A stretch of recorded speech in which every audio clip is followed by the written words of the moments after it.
Halo sahabat Opus, selamat datang di channel Opus, channelnya orang pusing. Kita tahu kehidupan tidak akan luput dari kejahatan, itu sebabnya ada kepolisian. Namun, apa yang terjadi di saat keseimbangan itu seketika lenyap disebabkan human apocalypse, ALS, kiamat manusia, dan memaksa polisi dan penjahat bersatu kekuatan untuk bertahan hidup.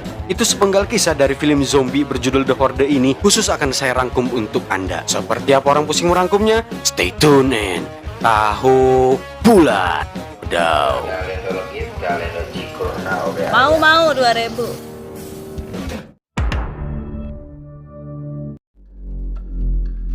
Cerita diawali dengan memperlihatkan sebuah mayat pria dalam kondisi pupus mengenaskan yang diketahui adalah seorang anggota kepolisian.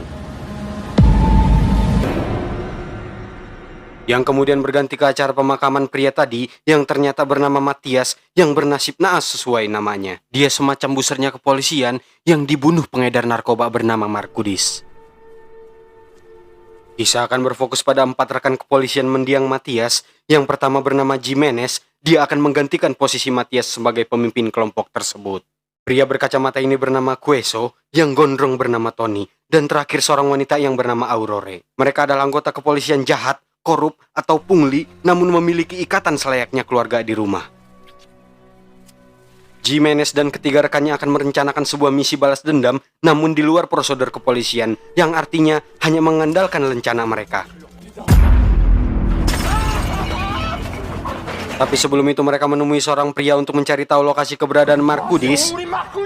Setelah beberapa tekanan, akhirnya pria tersebut memberitahu bahwa Markudis bersama anak buahnya berada di sebuah kota yang rawan kejahatan di kota Perancis. Setiba di sana kita baru mengetahui bahwa lokasinya berada di sebuah gedung tua yang hanya dihuni kriminalis, gelap dan menyeramkan. Saat berhasil memasuki gedung, mereka berpapasan dengan seorang penjaga yang memberikan informasi letak kamar Markudis.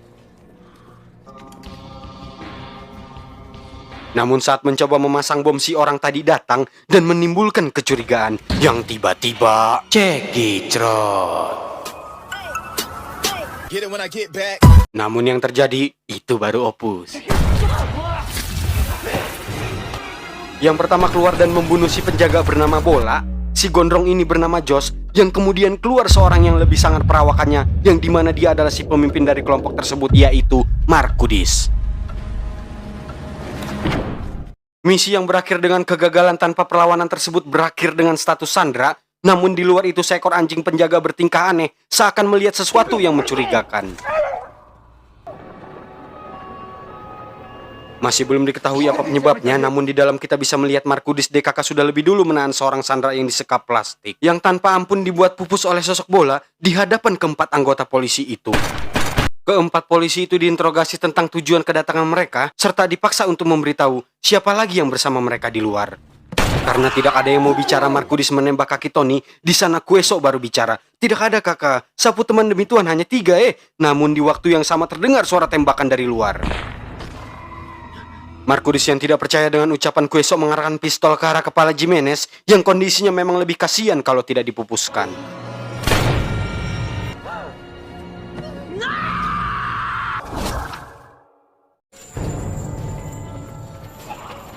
Tidak lama terdengar erangan mencurigakan dari ruangan si sandera plastikan yang kita tahu sudah dipupuskan lebih dulu. Namun yang terjadi, pria itu bangkit kembali dan menyerang anak buah Markudis.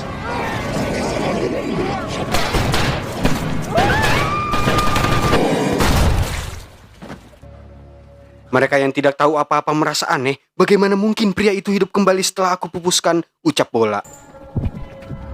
Keadaan semakin membuat mereka ketakutan saat kembali mendengar hal serupa dari luar ruangan.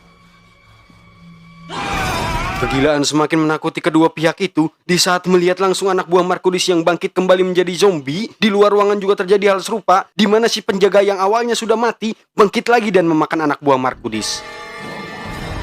Mereka berlari ke atas gedung dan dari sana mereka akhirnya menyaksikan langsung kekacauan yang sedang terjadi di tengah kota, serta ratusan zombie yang sudah memenuhi lokasi gedung tersebut.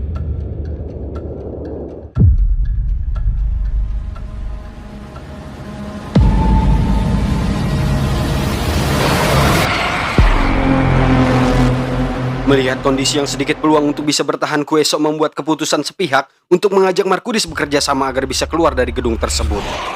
Walau kedua pihak anggota tidak setuju, terutama pihak Kueso yang bisa kita lihat lebih menderita kondisinya. Namun mau tidak mau, karena dengan bersama dan satukan kekuatan Power Rangers, peluang untuk bisa selamat lebih besar. Keputusan itu sangat tidak disetujui Aurore yang sedari awal memiliki dendam pribadi kepada Markudis atas kematian Matias yang tidak lain adalah kekasihnya yang membuatnya tengah hamil saat ini.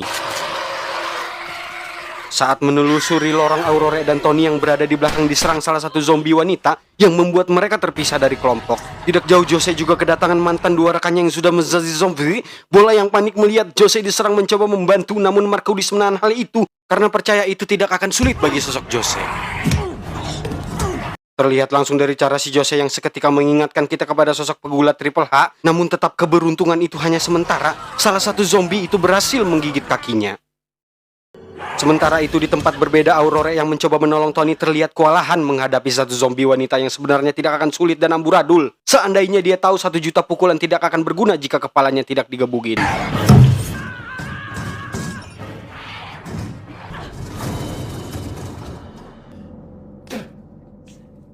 Tapi sebelum itu Tony yang lemah leles dari awal tidak ada aksi ini, terlihat sudah tergigit oleh si zombie wanita tadi, yang tanpa dia sadari, dia sudah terinfeksi.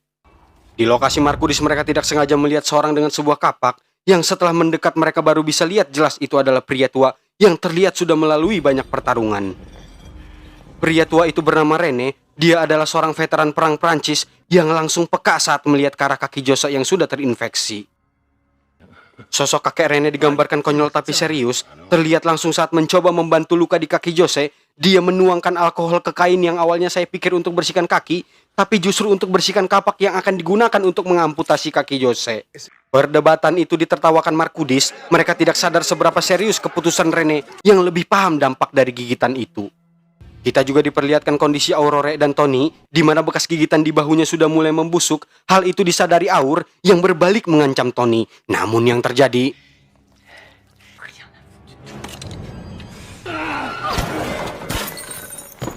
di saat yang bersamaan juga Rene terus meyakini mereka dengan kondisi Jose yang kapanpun bisa mengancam mereka.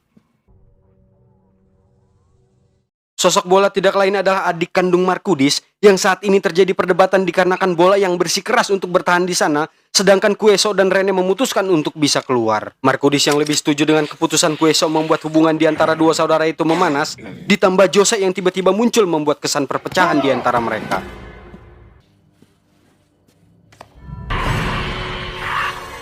Belum jauh dari ruangan itu muncul lagi satu zombie wanita yang terlihat membawa kepala suaminya. Dengan tingkah yang jauh dari nilai kemanusiaan, mereka seketika jadi sosok perundung, hal yang sangat mengganggu Markudis, serta kesal melihat adiknya yang menganggap itu lucu, padahal tidak sama sekali. Keberadaan Jose juga kerap jadi kompor meleduk, membuat Bola semakin bertolak dari kakaknya sendiri.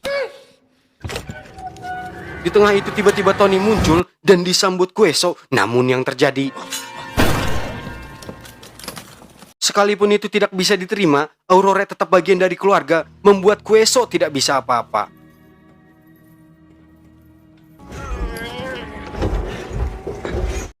Dari sana mereka memaksa menuruni lorong lift, dan saat berhasil perpecahan kembali terjadi.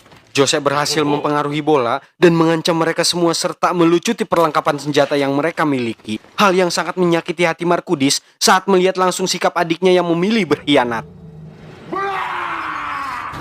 Dari sana Rene mengarahkan mereka ke tempat seorang penjaga yang diketahui menyimpan persediaan senjata. Saat melintasi lobi kengerian itu mereka saksikan langsung kerumunan itu tertahan pintu berlapis kaca yang tidak akan bertahan lama lagi. Di bagian ini kita mulai bisa tebak siapa yang bertahan dan siapa yang tidak. Di sana Aurore menegaskan kepada Markudis untuk jangan terlena dengan kedekatan yang ada karena dia tidak akan pernah lupa alasan awal mengapa mereka ke sana. Setelah siap dengan perlengkapan mereka menuju arah basement dan di waktu yang sama juga pintu yang menahan kerumunan monster itu berhasil diterobos. Pelarian ini satu persatu akan menghilangkan mereka, dimulai dari Kueso yang akhirnya menerima gigitan di lengannya, sampai Rene yang melihat tas persenjataan yang tidak lain milik Jose dan Bola. Markudis yang curiga mencoba mencari keberadaan adiknya, namun yang terjadi, Bola yang tidak bisa diselamatkan membuat murka Markudis. Dia melampiaskannya dengan menghancurkan wajah zombie Jose ke tembok puluhan kali. Ngeri. Tidak bisa saya tunjukkan karena terlalu sadis. Menyadari mereka yang sudah kepalang buntu, terperangkap, terpenjara dalam gua, Kuesao memutuskan untuk menghadang kerumunan zombie itu seorang diri. Aksinya yang heroik mengingatkan kita kepada pegulat RAW, Rao.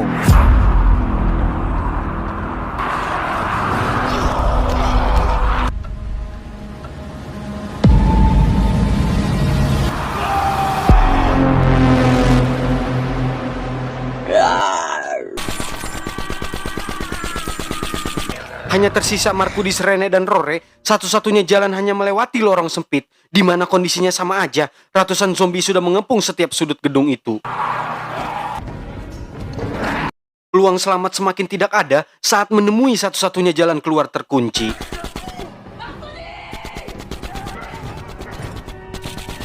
Rene berusaha menahan kerumunan di lorong itu dengan senjata mesin yang hanya mampu menahan beberapa. Tidak lama datang kerumunan lain yang memaksa Rene untuk bertindak hardcore. Dia memilih mengorbankan dirinya menggunakan granat daripada harus mati normal karena serangan jantung.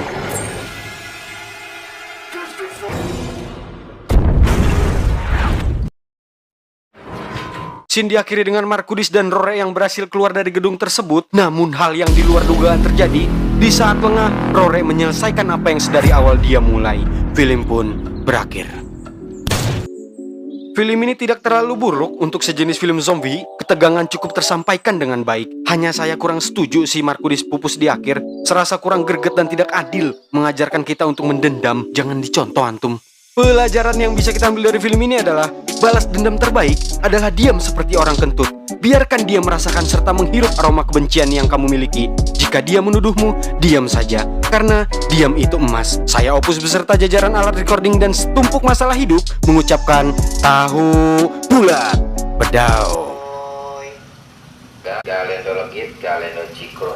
Mau 2000. Tahu bulat